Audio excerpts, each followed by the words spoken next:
Is Israel really that bad?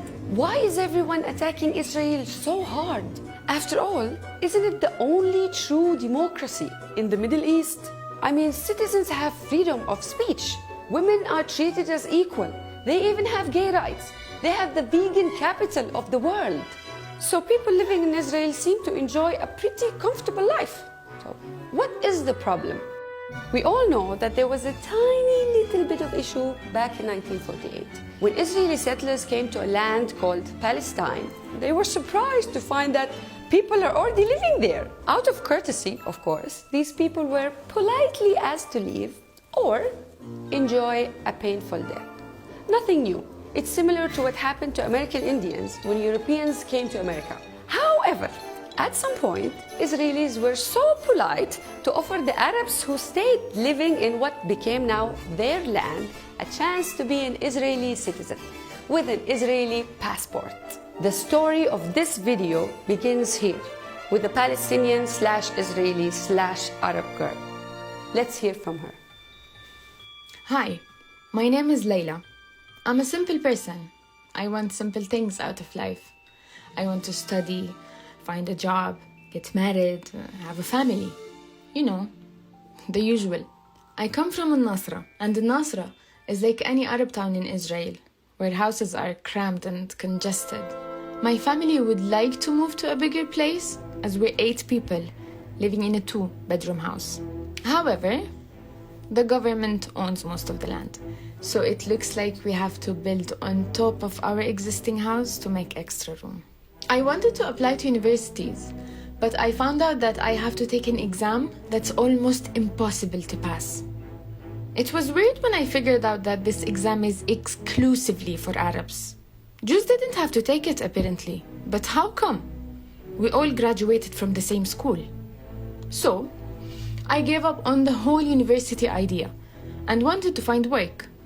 I couldn't though, because most job offers go to Jews. I then tried to find work in other cities, but I also couldn't. See, you might not know that every part of Palestine is controlled by the Israeli police and is divided into 6 sections: Gaza, Jerusalem, the 1948 occupied Palestinian land, and 3 other sections in the West Bank. It's almost impossible for an Arab like me to travel from one section to another for work or any other purposes. However, Jews don't face many issues moving between sections, which is again weird because I'm a citizen too, right? Today, if you were a Jew from any part of the world, you can claim your Israeli citizenship immediately. Move to Palestine and be given a house and a job, while millions of Palestinian refugees around the world are denied a passport and aren't allowed to visit. If you were so lucky to be able to travel as an Arab though, make sure you're ready for the fun experience. The West Bank alone has over 700 military checkpoints where they have prepared special lines labeled Arabs for us. You better get your snacks because you will be standing there for hours, packed in between hundreds of people waiting in that same line, hoping to make it to the other side. In winter, they aim cold fans on the queues, and in summer, they blow hot air. They also have the right to strip you, delay you, or deny your entry without any explanation. I'm a bit lucky though. At least I can travel outside the country.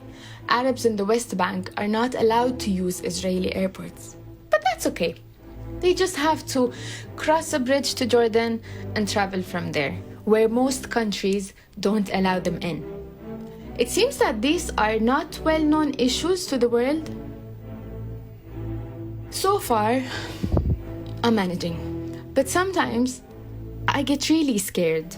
You might not know, but soldiers at checkpoints and Israeli settlers have a legal right to shoot any Arab they sense danger from. Many Arabs would feel safer if they had a weapon to protect themselves, but only Jews are allowed to own self-defense weapons. I read once about apartheid in South Africa. I couldn't help but think of how similar my situation is to them. Could Israel be an apartheid state? Well, what is apartheid?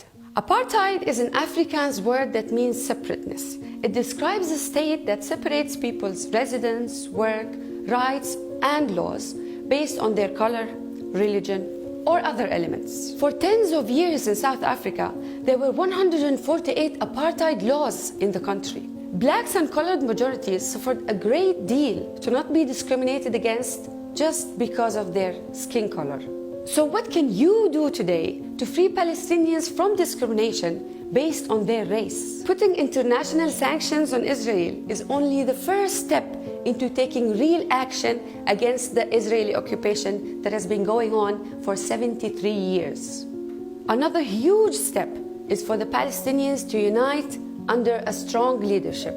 The Palestinians need their own Nelson Mandela. As for you, you can speak up about the truth on social media. You can put pressure on your government to take action. You can boycott Israeli brands. You can be the voice of the oppressed. Salam.